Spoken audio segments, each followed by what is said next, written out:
truth is the ultimate power, and opinions scream the loudest. It's time to wade through the noise. Hunger no get tribe!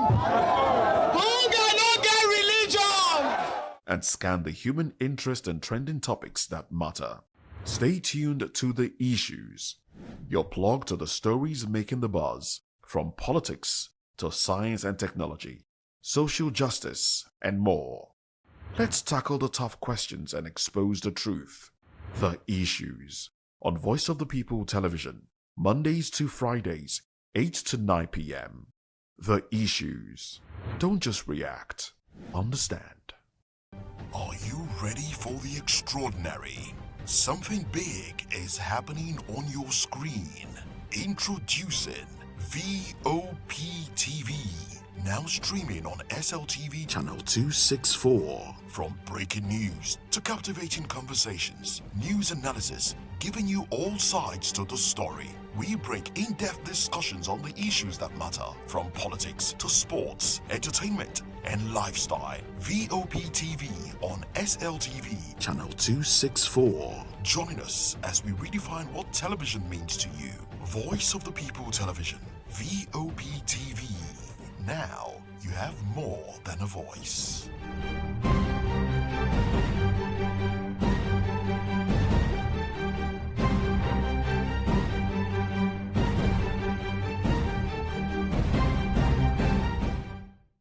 Welcome to the locker room, the home of football talk that matters. I am Jerry Arpehon. Join us every weekday, Monday to Friday at 5 p.m. Nigerian time, as we share the hot takes and hot debates in the exciting world of football. And joining me are the usual suspects, Ikechukwu and Mayowa, as we break down all the hot takes and everything that's happening in the football. Don't just watch football, live it with us. Catch us on the locker room and Voice of the People Television at 5 p.m. Nigerian time.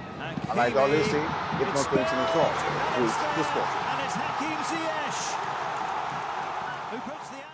The red carpets, awards, the razzmatazz, music, fashion, interviews, and more. Spotlight on Voice of the People Television. Let's feed you with all the juicy stories in the global entertainment space, bringing you the glitz and glamour as it is hot. Stay tuned to Spotlight, 1 p.m. Monday to Friday. Spotlight on VOP TV. Entertainment like never.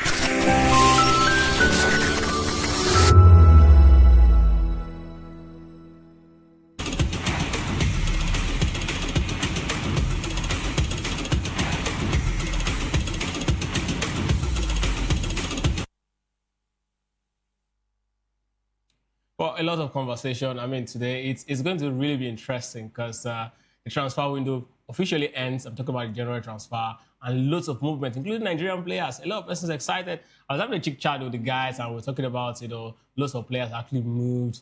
I mean, the most impressive for me is Tochukwu Nadi. We talk about all of that, including, Frank Onyeka the Tank, a man who actually got a deal I must describe as the bargain of the season when it comes to this January transfer, because the clause that was imbibed in that particular contract, I mean, it's mind-boggling. We've not really seen an African player that detailed, when it comes to a contract. I mean, kudos to him and his agent. They did a lot of job. But today's Sport Republic show will definitely be starting unconventionally, because we'll definitely be starting away from football. We'll be looking at boxing first. That's why I said unconventional.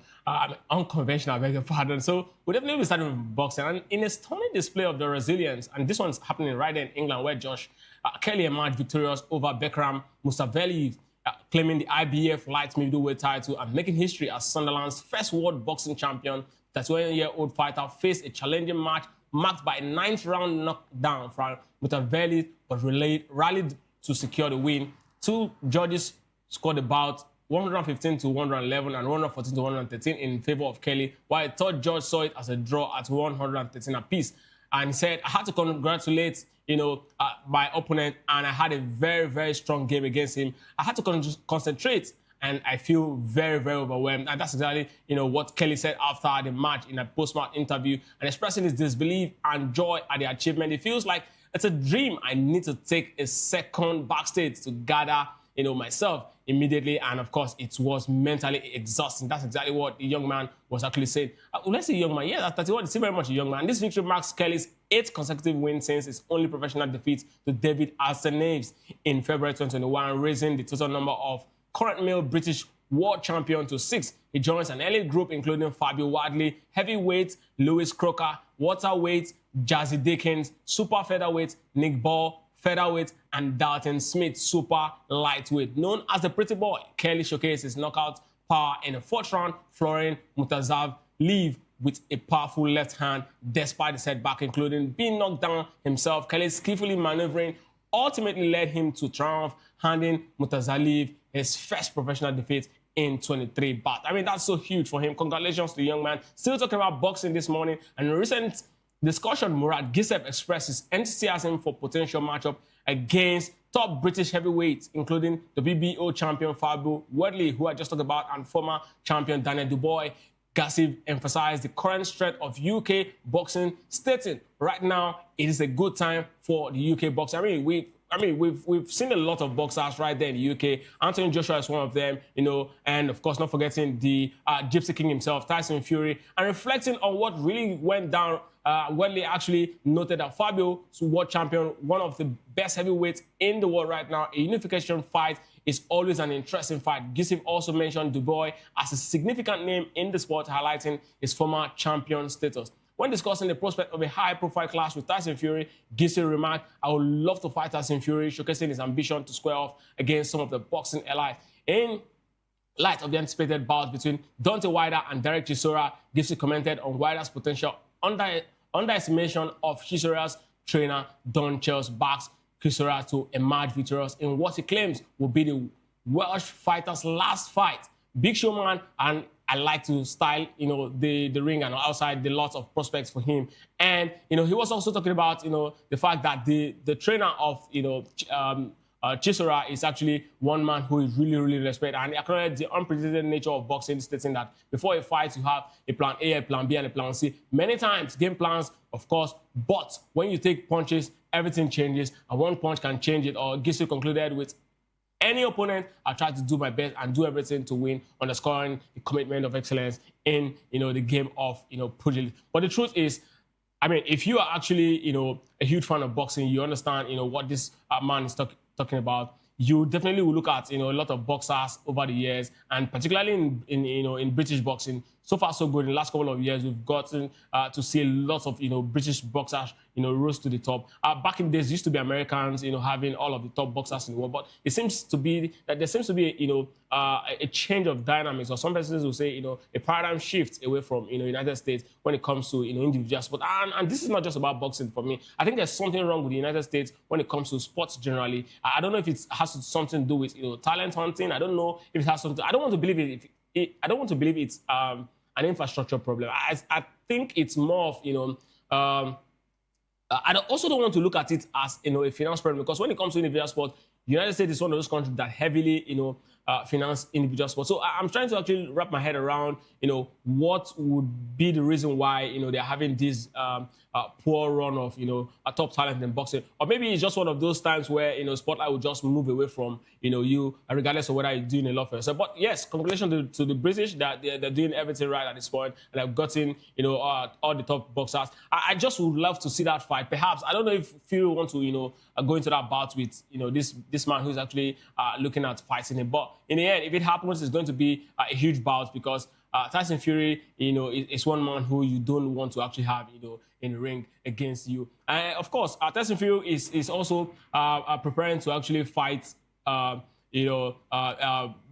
and when he eventually does that, they will be talking about, him going head-to-head against whoever it is, is going to be going, ahead with. But that's exactly what, boxing brings sometimes. And he was also talking about the fact that, you might have all of the plans, plan A, plan B, plan C, but then just one punch will definitely change, everything. I've seen boxers, come into the ring as favorite. Anthony Joshua was very much favorite against, Lewis in the first fight, but he lost it, and then he came back in the second one and won. Anthony Joshua was also the heavy favorite against Alexander Usyk, knowing that he was coming from, a lower category. But then, the first fight he lost to the Russian guy, and the second one again, Usyk also defeated him again, and that's exactly what I mean. With all of the plans, Joshua's got everything in his advantage. A world champion, he's got the elite status before Usyk. He's got everything that should have actually earned him that victory. But unfortunately, it happens that Usyk's game plan was the most watertight, and at the end of the day, he got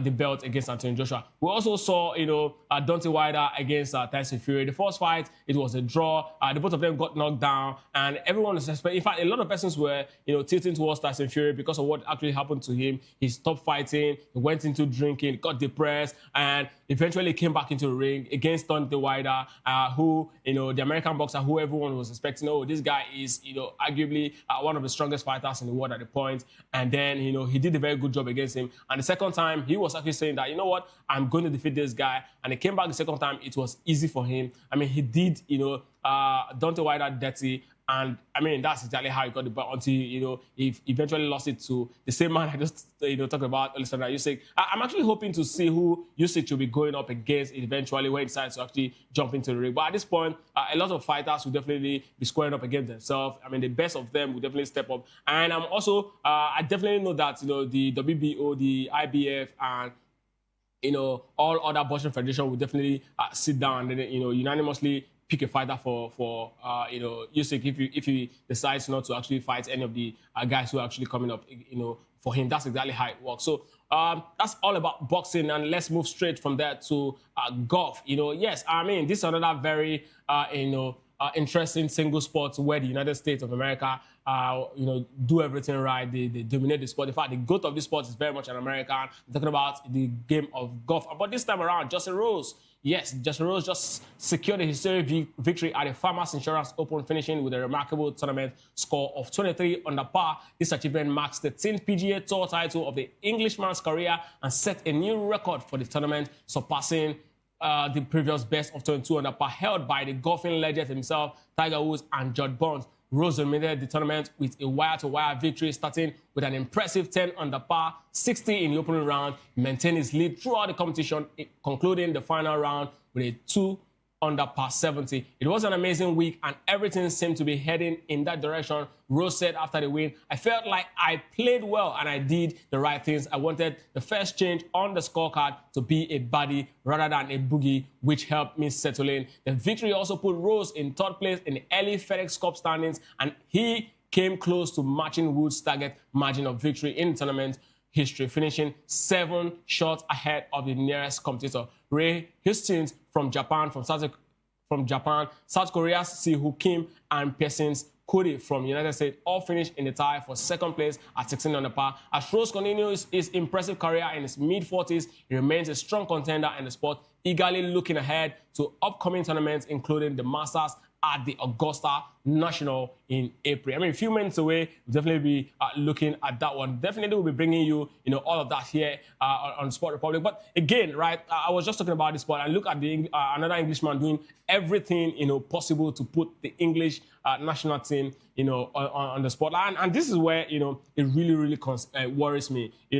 Every single sport, I mean, I grew up knowing that America is, actually the king of sports. Because how do you measure who the king of sports is by, going to Olympics. They dominate all Olympic tournaments. Until very well recently, where China actually said no in Beijing, where China actually, came first. And that's actually when, a lot of persons start believing that, I think when it comes to individual sports, we can actually push the United States, toe-to-toe. And now the British, right, the Englishmen are, encroaching in another very familiar territory. I mean, Justin Rose just did a very good one.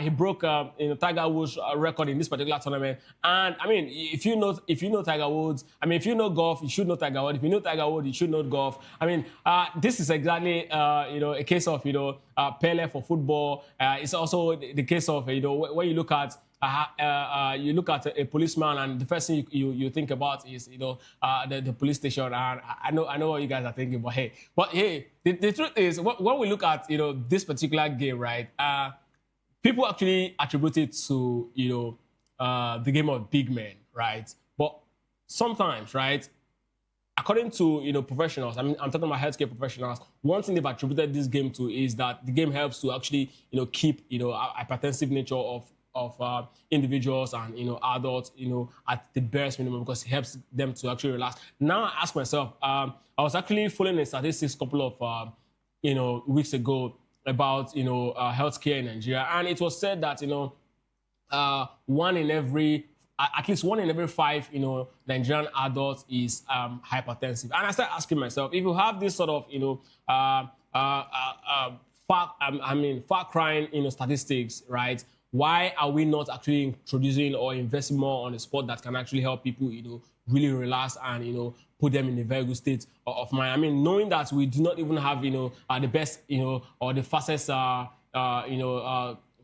first respondent when it comes to emergency situation. I mean, we can actually throw our mind back to what happened a couple of days ago, where the fast riding musician actually lost a life after a snake bite. It shows about how our healthcare system is terrible, and how we do not have a very good first responder. She actually was said to have visited 2 hospitals before she eventually lost her life, because there was actually no antivenom. I mean, certainly someday we'll talk about how terrible that is, or what impression that gives our country. But then it's a very bad taste. I struggle to actually comprehend that a lot of money was actually voted for ETAB, which is the antivenom for snakes in this country. But away from that, we're still talking about golf. So yeah, but it is sad that we're having this sort of conversation, and this is why the people who really understand what it means to run a society know that when there's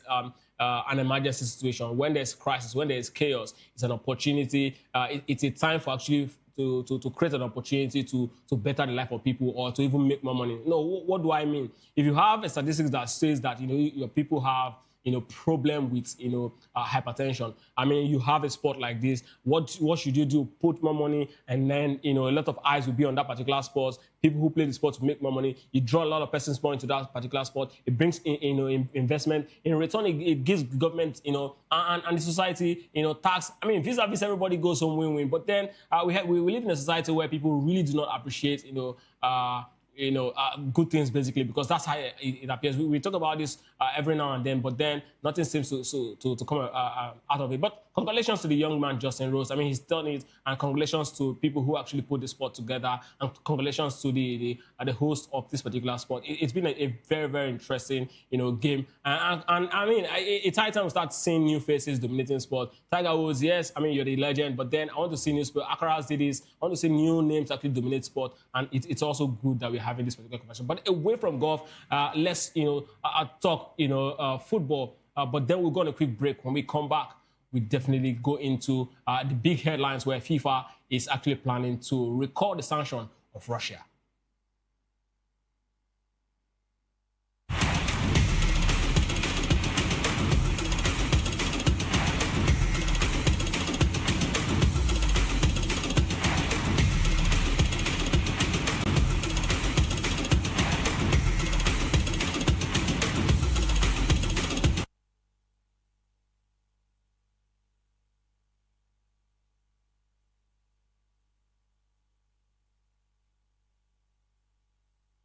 Voice of the people. You can hear me now. My name is Patrick Doyle, and I wish that you continue to echo the voices of the people. Big up VOTV. My name is Suibifa Dokobo. Please keep watching VOTV. Hi, my name is Kwekumali Ikenna Onyekwena, and I am with the Voice of the People TV. Now, if you're looking for the veritable channel for information, politics, robust discussions, you don't need to go far. VOP has you. VOP will always have you. Thank you. Hi, my name is Patrick Diabwa, aka Ibani Chuka. I'm Ayanabo the Eagle King, and you are watching VOP TV. Stay with us.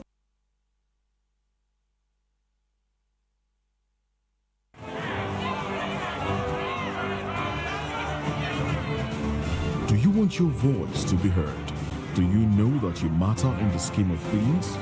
The People's Voice, the show where ordinary citizens take center stage as we discuss the biggest stories that affect you and I. With you in mind, we facilitate lively discussions, debates, and interviews on the topics that matter most to you and I, from social justice to economic empowerment, education to healthcare, governance, and more. Tackling tough topics and amplifying your voice. People's Voice. Mondays through Thursdays, 4 p.m. Join the conversation and make your voice count. The People's Voice. Make your voice count.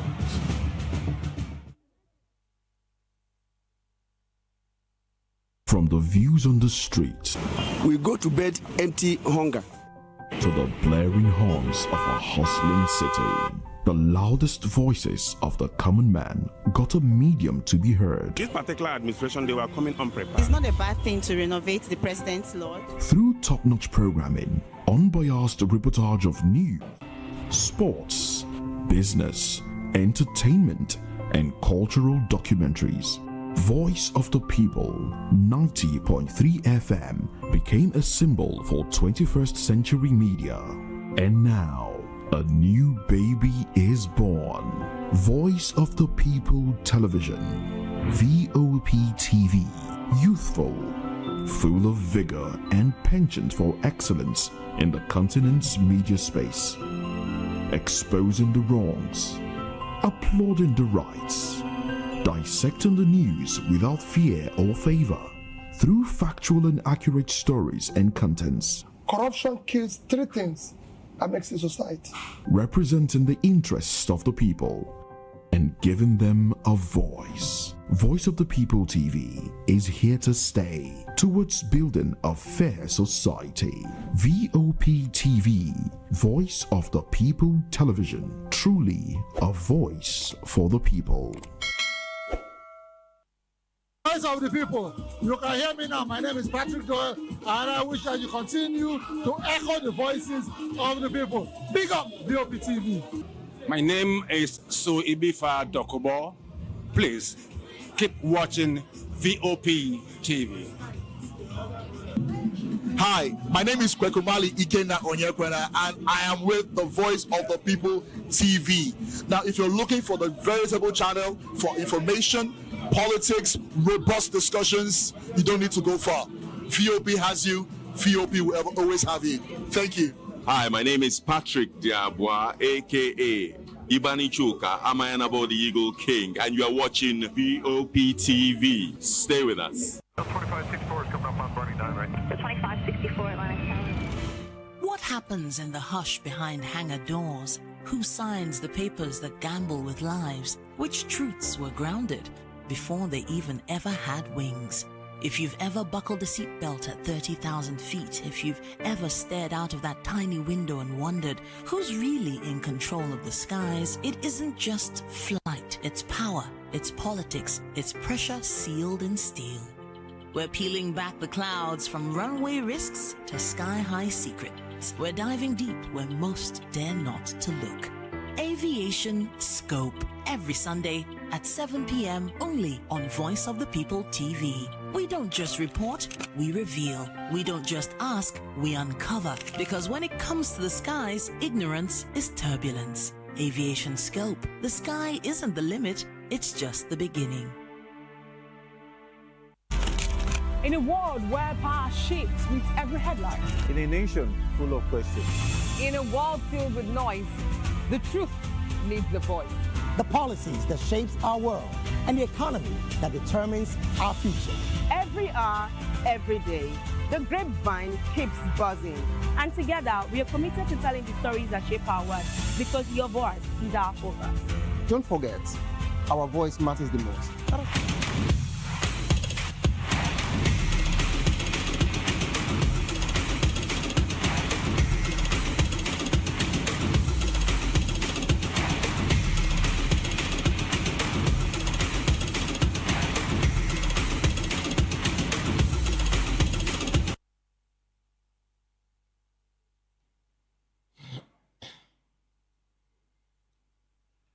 Yeah, of course. Welcome back to Sport Republic show. And I mean, I was talking about the golf situation, and I talked about how it's sad that we've really not done a lot. And now straight to, football.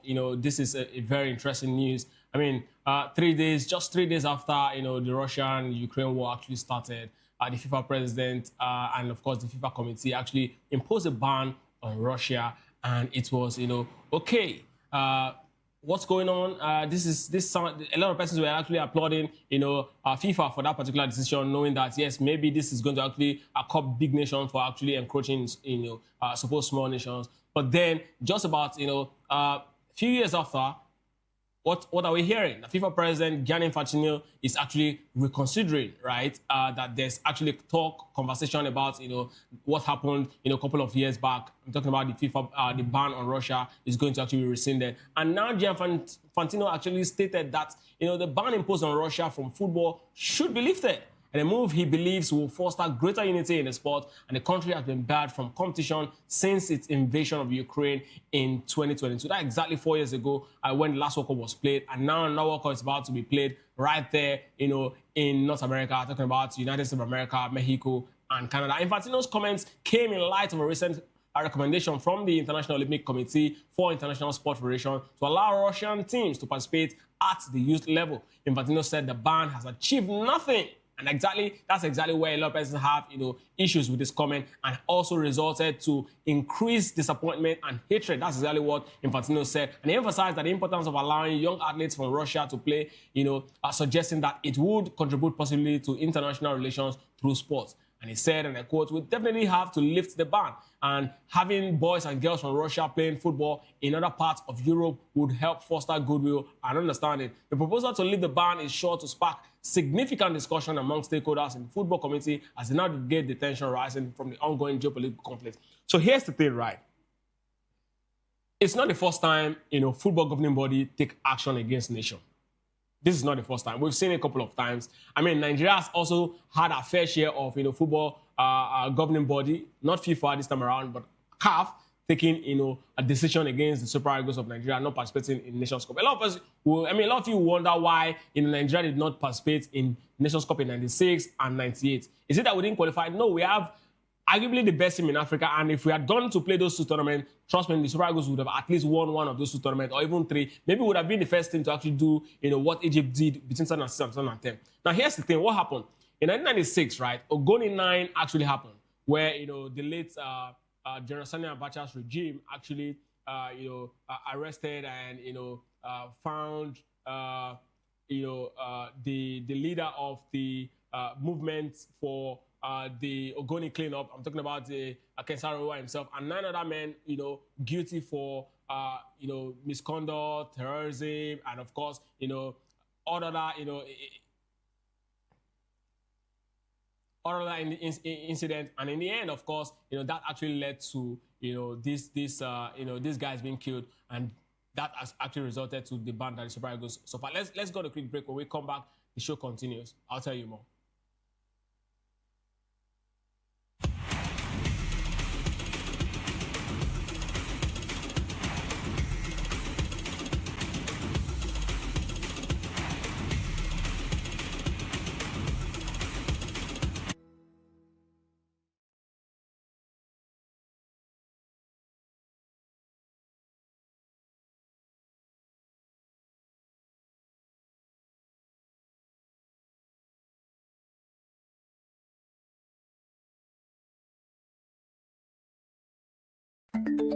Africa is on the move, a continent of rising voices, untold stories, and powerful transformations. From the streets of Lagos to the heart of Nairobi, from the mines of Congo to the tech labs of Cape Town, the African story is being written every day.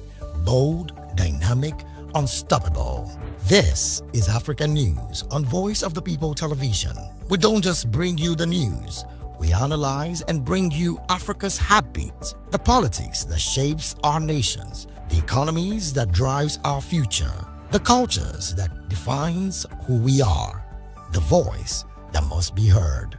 Africa News, Africa's voice, Africa's future. Where Africa speaks, the world listens.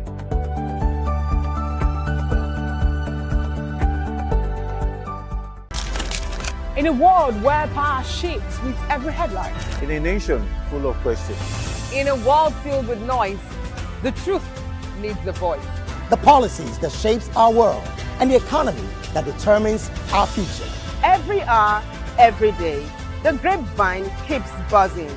And together, we are committed to telling the stories that shape our world because your voice is our focus. Don't forget, our voice matters the most. Let us come together and share our concerns.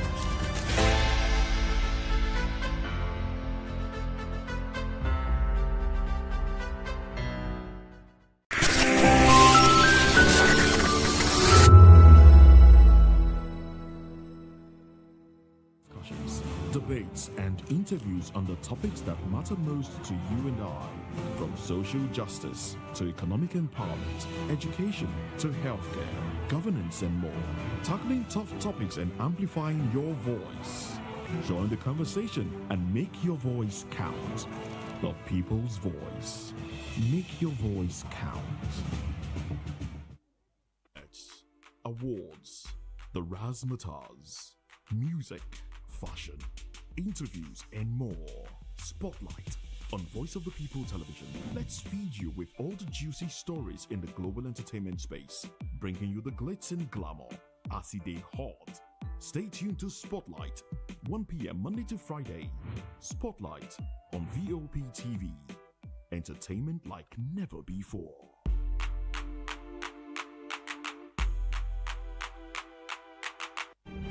In a world where power shifts with every headlines, news breaks and events happens, we bring you unbiased and explicit information on politics, economy, and state of the nation. We break down the chaos. Facts, not fluff. Truth, not a spin. We discuss not just politics, but a glimpse into the future. Voice of the People Television. Now you have more than a voice.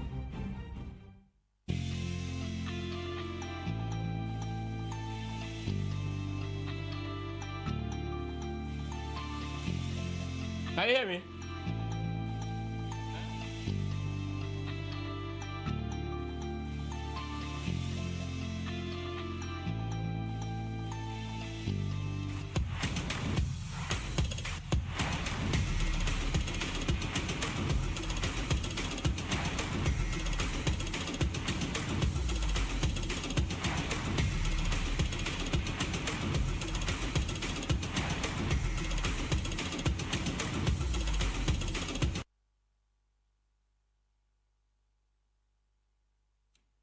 All right, welcome back to Sport Republic Show. You saw that, right? Exactly. That's exactly what we do behind the scene to actually put the show right. And I mean, my cameras and my mic was actually having some difficulties, but I mean, the guys are actually up to the task. And I mean, this is an opportunity for you to actually catch what exactly goes behind the scene, and that's exactly how it works. But away from that, we're talking about the Ogoni incident that actually led the Super Eagles to be banned. That incident actually happened in 1995. And when that particular incident happened, these guys, Kesarewa and his men were actually, charged, and then, against international condemnation, against international outcry. Everybody was actually screaming down the regime of, the late General Sani Abacha. But, I mean, Defiance, they didn't listen. They actually, he went through the tribunal and they were actually executed. Long story short, that actually, was a very, very, big slap, across the world. Everybody's actually, in fact, till date, he's still being mourned. But the interesting twist to that particular thing, how it affected the Super Eagles was this. Now, one of the most vocal person against that particular, action by, the late regime of Abacha was, the late Nelson Mandela. I mean, everybody will definitely die someday. He actually came up and said, you know what, this thing you did doesn't make any sense, and it got the late Abacha very, very angry, and then he for that reason decided, the Super Eagles will not go to the Next Nations Cup, which was to be held, which was actually held in South Africa in 1996, and because the Super Eagles decided not to actually participate, it got CAF angry, and CAF decided to also ban the Super Eagles for not coming for the 96. From 98 as well. That's exactly how the Super Eagles successfully, successively actually missed, 2 Nations Cup back to back. So exactly what we see now, like I said, it's not the first time it's happening. So FIFA also wielded the big stick against Russia because of what the French government did, against Ukraine, or still doing in Ukraine. Because at this point, yes, Donald Trump stepped in. He also even got a result for that particular, intervention. The Gianni Infantino actually, gave, or FIFA rather, not just Gianni Infantino, FIFA actually awarded Donald Trump Peace Prize for his, the part he actually played in the Russia and Ukraine incident. So for that reason, right now, these guys are actually looking at, the bigger picture. Yes, if you decide that Russia would not play football or Russia would not be part of any FIFA organized tournament, let's come to look at it, right? Russia has always been part of it. Russia have also contributed a fair share. The government might actually be wrong, but where does this leave us? He made a very, salient point that, hey, this has actually not achieved anything. And the truth is, every single time this thing has happened, it has achieved nothing because the government doesn't care. Most of them are not even football lovers. So the people who definitely suffer the most is the athletes. And in the end, of course, it's going to also reduce the pulse that will be coming in, for the football governing body. Because if Russia participates, it means more money for FIFA. And that's exactly how this thing works. So FIFA is definitely looking at the business angle. Plus the fact that, yes, the tension is almost over. I mean, why can't we just stop it and allow these guys, come back into the fold and find, a way? And another very interesting twist to this is that FIFA also now came out and said, you know what? FIFA cannot solve geopolitical problems. And that's the truth. When it comes to geopolitics, it beyond, sensationalism. It beyond, how much you can cry. It's all about how much power or influence you wield on the stage. FIFA has actually tried. They've actually done what they could or what they feel could have actually forced Russia to step out of Ukraine. But this is not working. Trust me, if it goes on, even in the next 10 years, Russia will not even budge. And this is not even about Russia now. It's about any other country. Because the first thing is the government of the day, the ego of the government and the country will definitely override whatever it is that's happening. They'll be like, okay, just because of football, you want us to actually leave a country where we've got an opportunity to get resources or whatever it is their interest is at the point. So all of these are the things that, Gianni Infantino is actually looking at. And definitely, if FIFA can actually find a way to, bring Russia back to the fold, not just imagine a classic game of Russia and Ukraine coming together in a football match, and then before the match, a lot of anthems, a lot of pleas, a lot of stuffs, come together. Football has a way. I mean, footballers have influence. Even across the country, they have the ears of their government. So definitely, this will definitely give, the Russian government or soften the heart of the Russian government. And that's why, for me, I think this is a very smart move, from FIFA to allow Russia back in the fold. And then let's get to see, peace or more peace in the world. And that's exactly where I'm actually going to leave it. So away from that, let's talk transfer, because a lot has been happening. But before we go straight to the transfer news, Pep Guardiola, yes, the man who is the most successful manager in England in the last 10 years, has come out to express his optimism about Manchester City's league title aspiration following a frustrating 2-2 draw against Tottenham Hotspur. Despite leading 2-0 with goals for Ryan Cherki and Antonio Semenyo, City allowed Spurs to equalize as Dominic Solanke scored twice. Solanke's first came after capitalizing on a mistake involved Mark Gueye, and also his second was a remarkable scorpion kick that leveled the match. Guardiola acknowledged the setback but remained hopeful, highlighting there's still plenty of games left in the season. We are playing at a high level, he said, and we didn't have the consistency to win games when others were able to. 6 points. Next one, City manager praised his team's overall performance, indicating that they faced challenges after conceding, but performed admirably throughout the match. It was really, really good performance. Unfortunately, we could not win, he added. As the title race heats up, Guardiola's focus will now shift to the upcoming fixture as City look to close the gap on the league leaders, Arsenal. Now, this is the big question. Arsenal, this is not a strange territory for Arsenal to be at this stage 6 points clear. Pep Guardiola coming out saying, hey, we can actually still rally around the troop. A lot of persons believe him because, yes, he has actually done this over and again. He did it against a very strong Liverpool side, 7 points. But all of those conversations, behind the mask of all of it, one thing is certain. Everybody will agree that Pep Guardiola's got a very rich squad. He's got a squad that individual players, 1, 2, 3 of them can actually turn the game on its head. But at this point, a lot of them do not have it. And you can clearly see that there's little synergy in this Manchester City team. I'll tell you for free, right? The only reason why Manchester City is doing as good as they are doing is because the manager handling them is Pep Guardiola. If you take this crop of players in their first season together and give it to a manager who is really not experienced, you're definitely not going to see a top performance. And that's exactly what they've been doing. And maybe that's exactly why he so believed that Manchester City can always turn the tide. I mean, they've done it a lot of times. So yes, why can't they do it again this time around? But trust me, from where I'm standing, City has really not looked convincing. But can they do it? Have they done it before? Yes, they've done it before. But can they do it against this Arsenal side? Another question, another reason why, you know, some pundits still believe City can still do it. Another person still, City doesn't have what it takes to actually go the way, which I want to agree to an extent. But their biggest concern about, you know, the league leaders, Arsenal, is the fact that Arsenal as a team seem to be, you know, too conservative. And if you want to win the league, there are so many games Arsenal should have won. City sleeps. City is in a very bad shape. Arsenal should have actually been leading this table at this point with about, you know, 15 or at least 12 points. I mean, last season, Liverpool was smoking guns. City was struggling. Every other team, you know, was struggling, and Liverpool keep winning. If you look at the distance, you know that, yes, this is a team that is on the verge of winning the league title. But 6 points in February doesn't look good for Arsenal. For me, it looks like, you know, they are trying to actually put more pressure on themselves. But again, Arsenal's got a rich squad. And now with Moreno out, the transfer window generally is closed.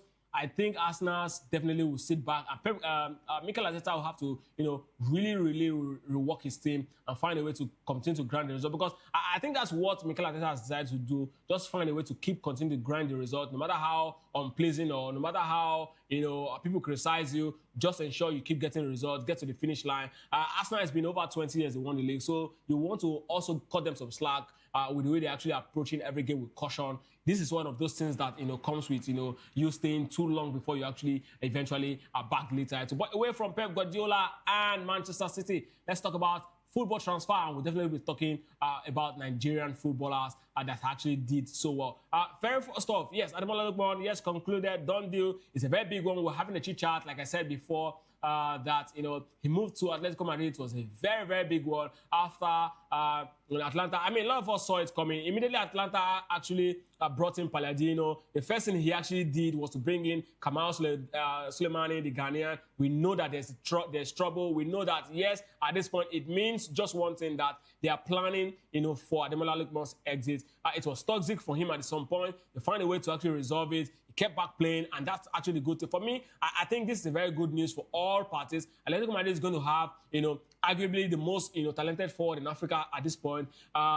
Atlanta is going to have their money. They've also planned. I mean, he didn't just leave them, so they have a backup plan who's already playing for them already, doing very well for them already. So I think it's a win-win for them. But for me, I'm so happy. Ademola Lookman, season in, season out, until he leaves Atletico Madrid, is certain to play for Champions League football, and that for me is the biggest. And of course, he's going to compete at the next level. La Liga is where he's really going to really show his skill. I mean, Kizzy was talking about him, talking about real growth, how he's been moving from club, you know, small teams to the biggest, and now he's got to the biggest level. It's so huge. I mean, 2013, you know, La Liga champion, you know, twice UEFA Champions League runner-up, Atletico Madrid under Cholo. I mean, what else? You need a manager. If you talk about a manager who's got all the experience in the world, he's that man, and now he's also, you know, doing, you know, he's also made his move to that particular capital of Spain, which is Madrid, and it's going to be huge. I mean, I just can't wait to see, you know, Barcelona, Atletico Madrid, Barcelona, and Real Madrid. But let's talk about, you know, the tank, the man who is dubbed the tank, Frank Onyeka. I mean, he was dubbed the tank in 2023 African Cup of Nations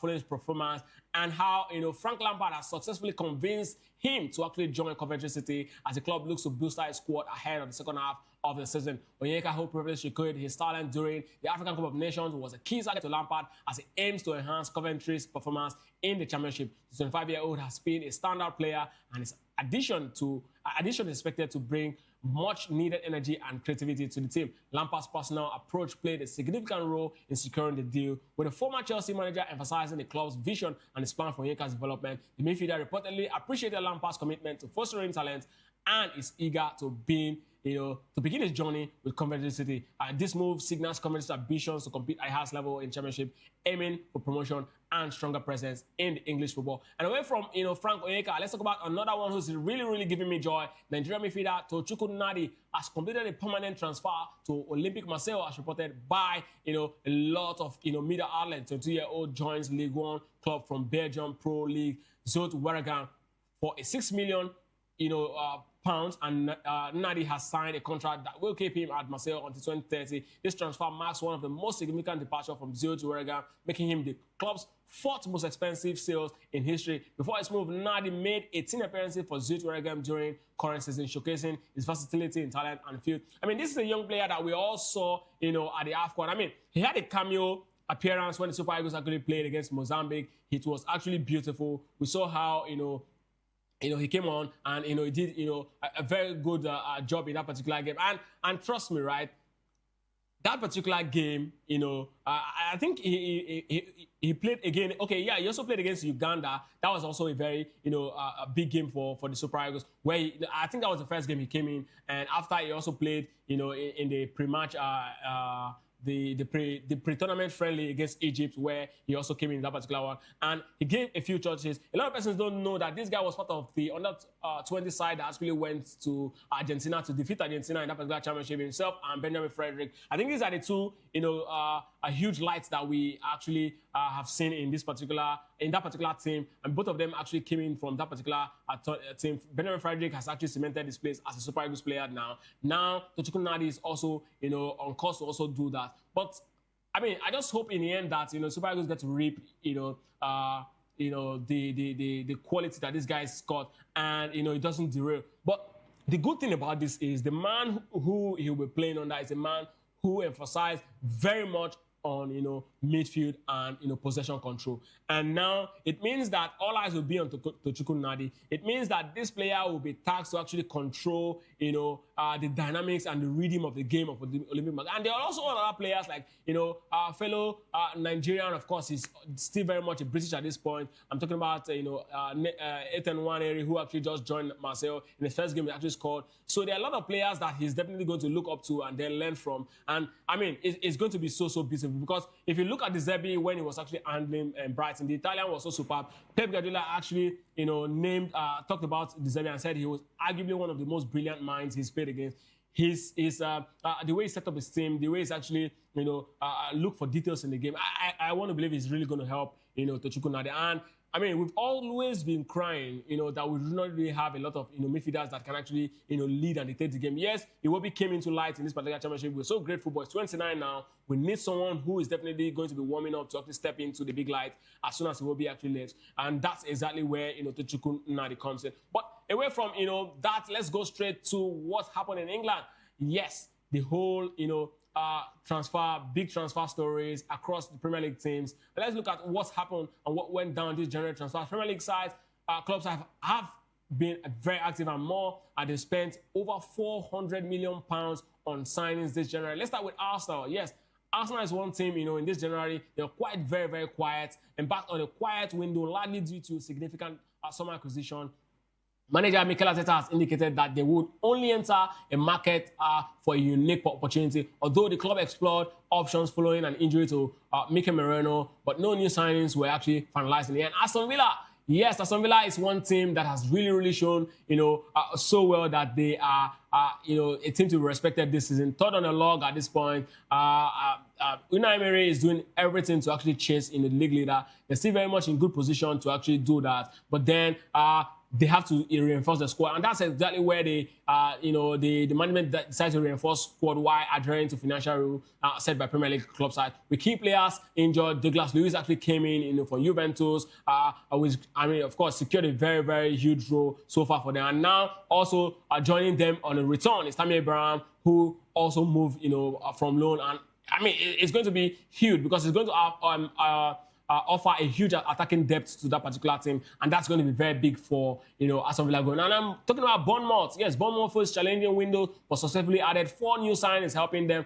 push clear of relegation fears. Brazilian teenager Ryan, who made a strong debut, brings excitement alongside new signings aimed at bolstering the squad. And let's get straight down to Brentford, a very good team. I mean, former Frank Onyeka's team, yes, consolidated in impressive form by adding young centre forward Kayo Furo, while retaining key players Christopher Ja and Ateli Janet, both whom signed new contract. And for Brighton, a team that is known to have one of the very best talent hunt managers. And that's what I think, really, because they get to spot a very good talent, sell them for big money, even within Premier League side, outside Premier League side. So they've always been doing that. They had a very mixed window, highlighted by return of Pascal Gross from Borussia Dortmund. Despite early promise, they completed few signings, and in anticipation, they also focus on future plans. And I know that they have a very good structure when it comes to player acquisition and how they structure for players to actually sell them and then bring them back to life. But Burnley, they suffered a 3-0. They were actually burnt, really. 3-0 in the hands of one of the most impressive sides in the Premier League so far this season. The only team that's yet to actually lose at home. 3-0 to Sunderland at the Stadium of Light. The light was so bright. I mean, it caused them a lot of heat, just as it could be anywhere else. And of course, they secured the signing of midfielder James Ward-Prowse. I mean, one of a couple of years is one of the most sought out midfielders. He's good he's a dead ball specialist, so it's really going to add a lot to that Burnley side, knowing they're a team that really likes to actually go for set piece, and of course, they like to actually pursue themselves, into opponent 18 yards and find a way to actually get goes through some very funny antics. But yes, Ward-Prowse is one man who definitely will come in handy for them as aim to actually boost the squad as they battle against relegation. And now Chelsea, yes, Chelsea started this whole transfer drama, and a lot of people were looking at Chelsea, but I think in the last couple of years, Chelsea's transfer number of players they bring in and bring out, bringing now has really reduced, because they seem to now have a good shape. Liam Rossini is doing a very good job, and of course Chelsea has experienced a quieter transfer window than usual, missing out on top target Jeremy Jacquet. Jacquet actually joined, Liverpool because Chelsea decided to actually, call back Malanga Sarr. And of course, Jacquet actually weighed his option. He's a player who is actually promising. He really wants to play a lot, and that's exactly why he decided to actually move away from that particular team. Crystal Palace, another very, very, not too good, team so far this season, but they are one of the very, teams that top teams will definitely be wary of. And then they made also a headline by smashing transfer record for Brennan Johnson from Spurs. However, the winless run persisted, and certainly Jean-Philippe Mateta will definitely stay back after missing his medicals right there, to join AC Milan. So it's going to be more like the same team for them. Then they find a way to actually keep themselves in the Premier League to hope for what happens come next season. But for Everton is another very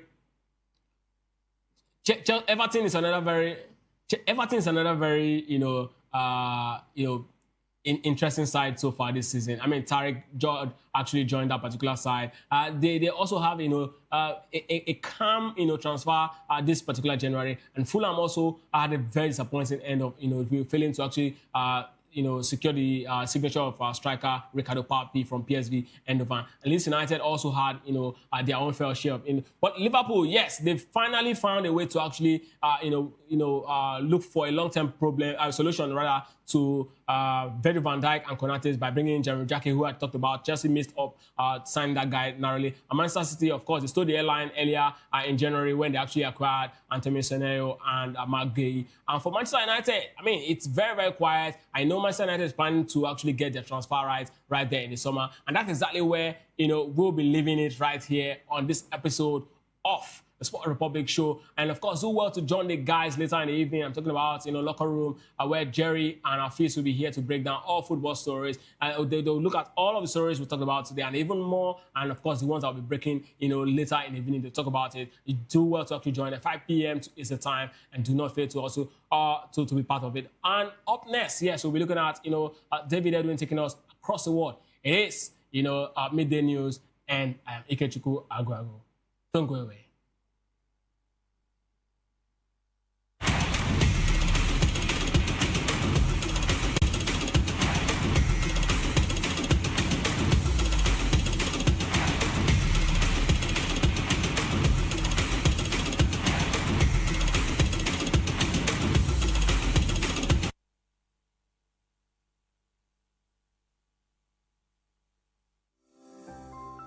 VOTV. Now you have more than a voice.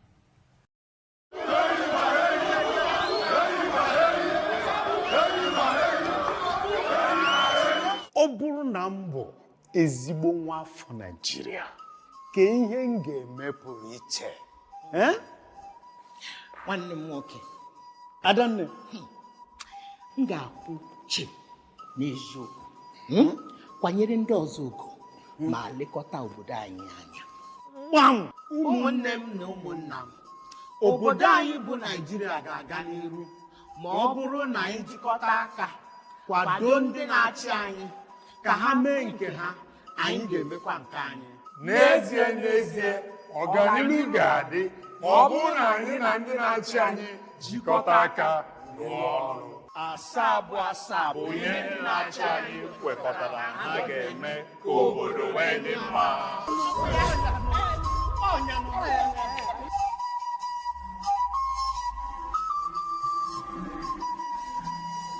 Igbo kwenu! Igbo kwenu! Igbo kwezuenu o! Ọ bụrụ na m bụ ezigbo onye Naijiria, aga m eme na-edozi ụzọ anyị ụcha oge niile, na-akwụtụsi n'ụzọ eziokwu, na-emere ndị agbata obi anyị ebere. Ndị ọchịchị ga-arụ ụzọ ọma na-abịa, nwee ụlọ ọgwụ ọma na Anambra, mee Enugu ka ọ dị nchebe ehihie n'abalị.